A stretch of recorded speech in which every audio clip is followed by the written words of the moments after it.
Bonjour, bonjour. Bonjour. Bonjour. Bonjour. C'est bon pour tout le monde? C'est bon. C'est bon pour tout le monde? C'est bon. Ça tourne. Bon, Monsieur le ministre, est-ce que cette visite c'est une réponse directe à la lettre qui vous a été envoyée par Martine Aubry sur le manque d'effectifs de la police? Alors je suis venu à Lille, effectivement, faire une visite aux policiers, d'abord pour les remercier pour le travail qu'ils font dans cette période estivale, travail qui n'est pas évident parce que une grande partie de la délinquance continue à fonctionner, que ce soit à Lille ou ailleurs sur le reste du territoire national. J'ai bien reçu la lettre que Madame le maire de Lille m'a adressée, j'ai eu un échange d'ailleurs téléphonique avec elle cet après-midi. Et je suis venu dire aux policiers, j'ai dit à Madame la maire de Lille, comme je le dis à tous les élus que je rencontre, que lorsqu'ils disent des vérités, il faut savoir le reconnaître et il faut prendre les mesures pour combler les défauts que peut avoir l'organisation de l'État.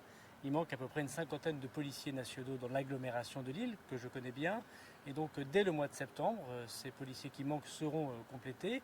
Une trentaine à l'arrivée de septembre à la sortie des écoles et puis le reste au mois de décembre. Donc d'ici la fin de l'année, c'est 60 policiers en plus qu'il y aura dans l'agglomération de Lille pour revenir aux effectifs qui sont normalement de 1845 dans cette agglomération lilloise. Mais j'ai aussi dit à Madame la maire de Lille que la sécurité publique, la lutte contre les trafics, notamment les trafics de stupéfiants, qui sont importants dans notre agglomération, c'est pas simplement la police nationale. C'est aussi des aides des collectivités locales et notamment la vidéosurveillance qui n'est pas assez présente à Lille.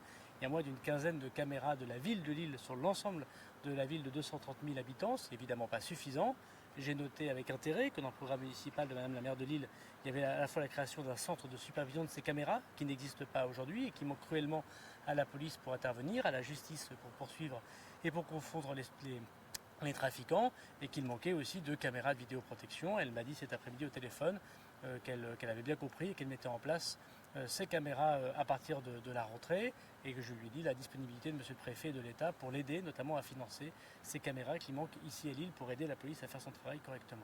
Votre visite se fait dans l'urgence, c'était pas prévu, ça symbolise l'urgence de la situation pour les effectifs de la police? C'est pas parce que vous n'êtes pas informé de ma visite qu'elle n'était pas prévue. Voilà. Donc moi je suis sur le terrain, il y a des déplacements qui se font de manière plus solennelle et puis il y en a qui se font de manière plus surprenante. Voilà, j'ai appelé monsieur le préfet voilà 2 heures, revenant de Rome, pour pouvoir effectivement être sur le terrain. Je le ferai d'ailleurs dans toutes ces vacances parce que je pense que c'est en arrivant parfois de manière impromptue qu'on peut à la fois mieux comprendre le travail très difficile des policiers et des gendarmes sur le terrain, mais aussi se rendre compte de quelques difficultés, notamment matérielles. J'ai eu l'occasion de dire à quel point nous allons, sur les immeubles, sur les voitures, être au rendez-vous de ce qu'attendent légitimement les policiers de leur ministre. Pourquoi ne pas avoir tweeté votre venue? Vous aviez peur de la présence des manifestants?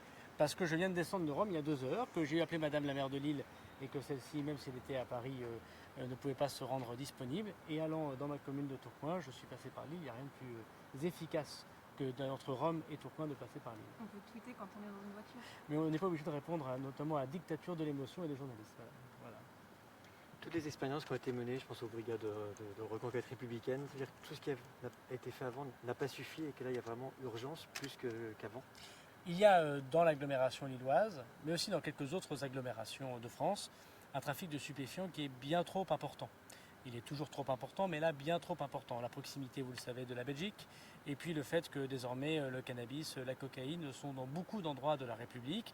Des familles entières vivent de ces trafics, et la police se trouve peut-être un peu démunie par le travail très important qu'elle doit faire en officier de police judiciaire, en suivi par les caméras de vidéoprotection, en enquête, et puis bien sûr après pour les procureurs de la République, des moyens qui leur manquent pour poursuivre ces trafiquants.